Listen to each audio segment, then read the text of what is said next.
Hello, everyone.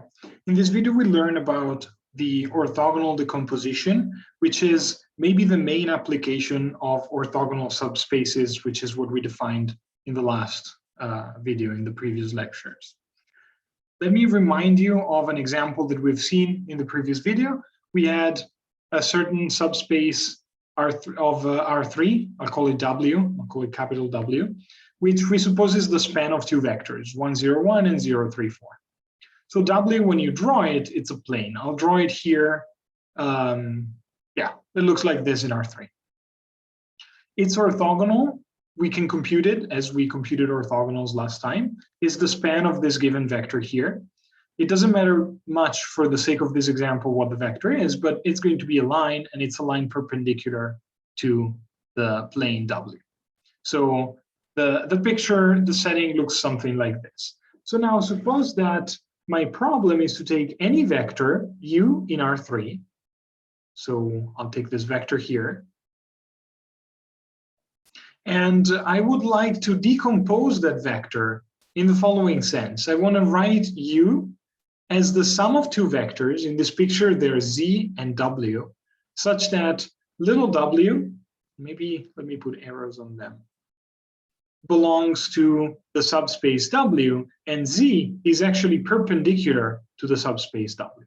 In other words, what I would like to obtain at the end is a decomposition as follows. I want to write every U in R3 as the sum of two vectors Z and W, such that the vector W belongs to the subspace W and Z is perpendicular to the subspace W. Observe that a feature of this decomposition is what's written down here. If I look at the length of the vector z, that's exactly the distance from my initial vector u to its projection onto the subspace w. That's one of the features of this decomposition. The theorem is the statement that we can actually do this. And if you believe it for this picture, then the principle is the same in any dimension. It's always possible that for any vector in Rn, there exist vectors v and z unique that satisfy our orthogonal decomposition. In other words, any vector can be uniquely decomposed as the component that belongs to W and the perpendicular component. So this vector W has the following two properties, and that's why we care so much about finding it. Well, first of all, as I anticipated, W is the projection of the initial vector U onto our subspace. And if we furthermore know an orthonormal basis for the subspace W, we have these nice coefficient formulas. We've seen formulas like this before. In other words, let me just write it down here. We know that W is an element of the space W. So if we have an orthonormal basis, for sure, it will be written, C1 W1 plus C2 W2, and so on, as a linear combination. We're supposing that W is dimension k, so I'll stop at k in my decomposition. But we know more that because the base is orthonormal, all we need to do is to project the vector u down to the vector wi. In other words, every coefficient in here is just given by a scalar product. So this coefficient here will be a dot product, whatever I get by dotting u with W1. So that's a very efficient way to find W, the vector W, the projection. Another important property of W, of which we'll see applications in the future videos, is that the projection of the vector u down to the space capital W is in fact the closest vector to u inside that space. So look at this picture here. That's my space capital W, this plane down here. when I project u down, I get my vector w here. If I get any other vector, w prime, the distance between u and w prime will be bigger than the distance between u and w. The way you can convince yourselves of that is by looking at this triangle here with edges d1 and d2, the two distances. If I zoom out of that picture and I just look at that triangle, it looks like this. Because the projection here creates right angles, I end up with a right triangle like this, where I have my vector u, and then right straight below it, I have my vector w, and then a little bit on the side, I have w prime. So by the Pythagorean theorem, we'll always have that d2 is bigger than d1. In other words, w is the closest vector inside capital W to u.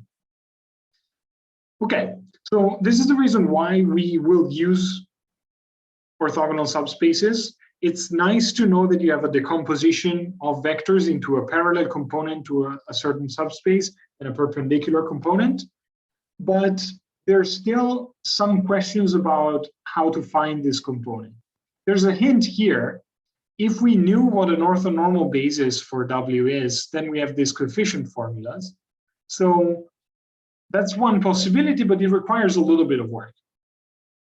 What we're going to do next is a way to streamline that work, and we'll introduce projection matrices, which sort of like make it simpler to find the vector W once you're given the vector U. Let's have a look at how these work. Well, okay, the first thing to notice is, as I just hinted at, that the vector W is the orthogonal projection of U onto the subspace capital W. So to compute it, we would have an orthonormal basis, and then we can use the property 1 from above, which is that the coefficients are given just by dot products. So Wi, dot Ui. And this is something that is always viable. You can always find an orthonormal basis by just saying that you can start with a basis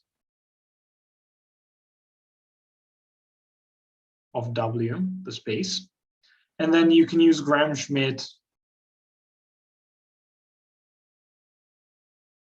orthogonalization process, which will input a basis, any basis, and it will spit out an orthogonal basis.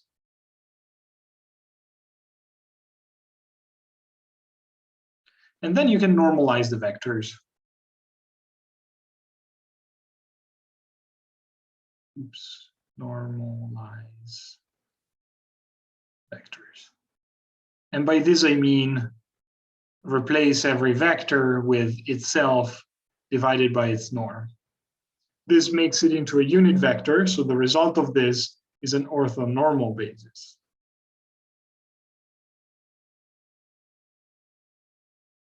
So you can always find this and then use the coefficient formula that we saw before to compute W.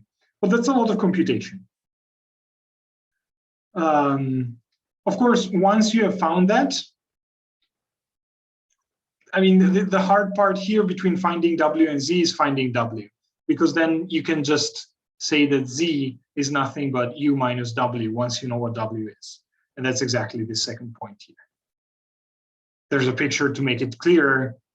If I know what U is and I have a recipe to find W, then my vector Z is nothing but the difference between U and W. So Z is easy to compute once you have W. However, what we're going to do now is to streamline the first step. Using that property, the coefficient property with the orthonormal basis is a lot of computation. What we're going to do now is the following thing.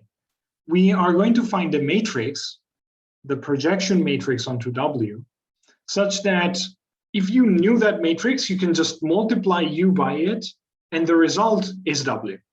So once you found that matrix, you know that you can just multiply vectors by it, and you end up finding their projection onto the subspace W. this is much more, it will require some computation to find the matrix, but once we have it, it's a much more streamlined process than having to find the orthonormal basis for W and then computing all of the dot products. Okay, so let's have a look at how we can find such a matrix PW. The first step, the starting step, is to find any basis for W. So the first step is similar to what we did for the Gram-Schmidt orthogonalization. In the example that we have above, W is spanned by these two vectors. So we can define a matrix C whose columns are a basis for W. In our example, it would be 1, 0, 1 and 0, 3, 4. In general, it's enough to just have a basis of W, and you make a matrix with whose columns are that basis. What you want to realize is that the column space of your matrix is equal to the subspace W that you're working. Now, the next step is the following. We know that our projection little w belongs to capital W. So little w belongs to the column space of C by construction of C. In other words, little w is a linear combination of columns of C. So I can write it as C times V for some vector V in Rm. W has dimension K. So this is in Rk. Doesn't matter very much. But I can write W as V1. In our example, it's V1 times C1 plus V2 times C2. I'll take it blue because that's the color that we've been using in our example. Where C1 and C2 are these.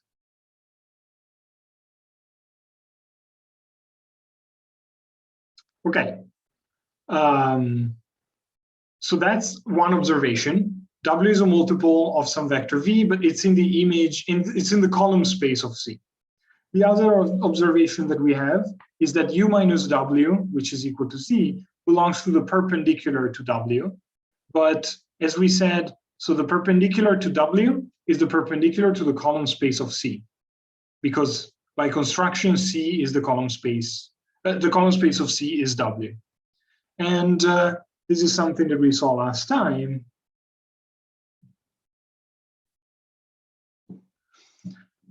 The orthogonal to a column space is the null space of the transpose. We saw last time that the orthogonal to the row space is the null space, but the column space is the row space of the transpose. So the other information we have is that U minus W belongs to the null space of the transpose of C. Let's try to put these two informations together. U minus W belonging to the null space translates to this equation here. C transpose multiplied by U minus W is equal to 0. Okay, I can rewrite that as C transpose U is equal to C transpose W. But let's see, let's take it one step forward. C transpose U is C transpose W is in the column space of A. So by this number 1, W is C times some vector V.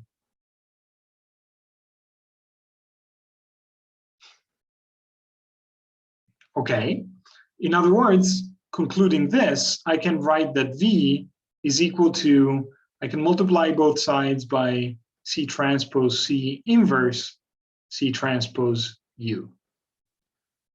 That's my vector V that I've written here. We know it exists, and now we actually computed what it is, because we expressed it in terms of the matrix C, which we know, and the vector U, which was given to us at the beginning.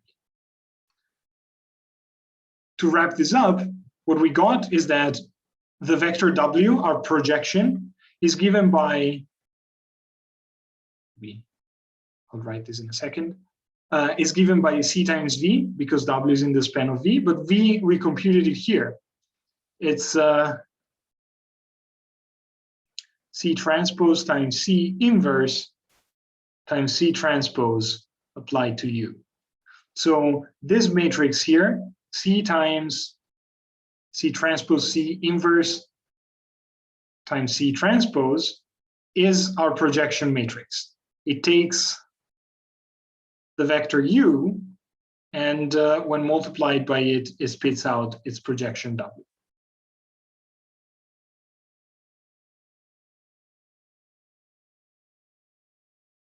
That's exactly the content of this theorem here.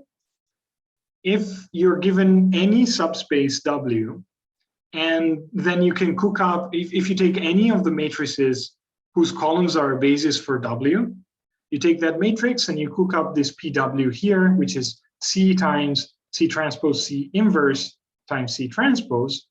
This matrix will project vectors onto W. So to find the projection of your vector U, just multiply by that matrix. Before we move on to an example, let me just make a remark. We've used something in this computation here, which is that C transpose C is invertible. At some point here, we multiplied both sides by C transpose C. The step that I did here was essentially that of moving parentheses.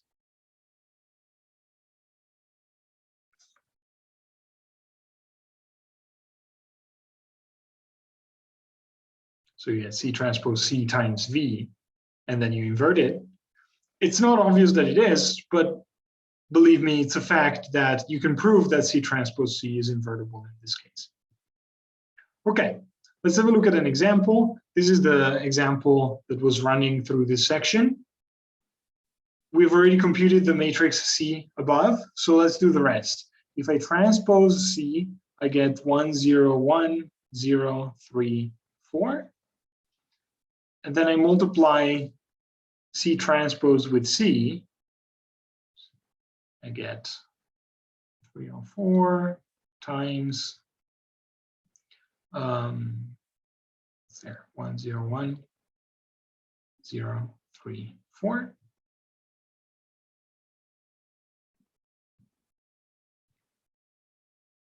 This is equal to, well, let's see. This is a 2 by 3, and this is a 3 by 2. So at the end, we're going to get a 2 by 2 given by the following. 1, 0, 1 multiplied with itself gives us a 2. Then the second column will be 1 times 0, 0 times 3, 1 plus 4. We get a 4. And we have 0 times 1, 3 times 0, 4 by 1. It's a 4. And here we have 0. 3 by 3, it's 9. 4 by 4 is 16. So I get a 25 there. That's my 2 by 2 matrix. Now let's compute the inverse of this matrix. To do that, we need to compute the determinant, which is 50 minus 16, and divide by it. Then the formula for the inverse is I switch places in the entries on the main diagonal, and I negate everything on the off diagonal. So I'll leave this indicated maybe as 1 over 34 times 25 minus 4 minus 4, 2. Okay, so what is PW going to be? Well, the formula for this is C times C transpose C inverse times C transpose. So when I piece these things together, I get the following. Well, there's going to be a 134 that comes, 1 over 34s that comes from the inverse of C transpose C. But here I'll have 0, 1, 0, 0, 3, 4, multiplied by 25 minus 4, 2, and then I'll multiply it by its transpose, which is 1, 0, 1, 0, 3, 4. That's C transpose. Let's just finish up this computation, just for fun. We get 1 over 34 times, well, maybe let's compute the first two matrices. This is a 3 by 2 times a 2 by 2. We'll get a 3 by 2. So I have 25. Then I have minus 4. minus 12, 6, and then I have here 25 minus 16, that's 9, and then I have minus 4 plus 8, it's 4. And then I multiply this by 1, 0, 1, 0, 3, 4. You see that all the dimensions end up matching up perfectly, and that's, I mean, that's expected. This time the outcome will be a 3 by 3, because this is a 3 by 2, and this is a 2 by 3. Let's clean it up. We get 25 here. Oops, I'm forgetting the 1 over 34. Right. 25. Then the second entry is 25 times 0 minus 4 times 3, so it's negative 12. We have 25 minus 16, that's 9. Minus 12 here. We have 0, 6 by 3 is 18. Minus 12 plus 24 is 12. Here we get 9. And here we get 4 by 3, that's 12. And 9 plus 4 is a 25 here. 9 times 1 plus 4 by 4 is 25. Okay, so, well, this is the matrix that we can multiply our vector, initial vector u, and the result will be its projection onto the subspace W. Just notice that out of these computations, grammatically at least it's everything correct, because PW is indeed a 3 by 3 matrix. It takes in a 3-dimensional vector and it spits out a 3-dimensional vector that belongs to W. Okay, we'll work more with projections in the next video.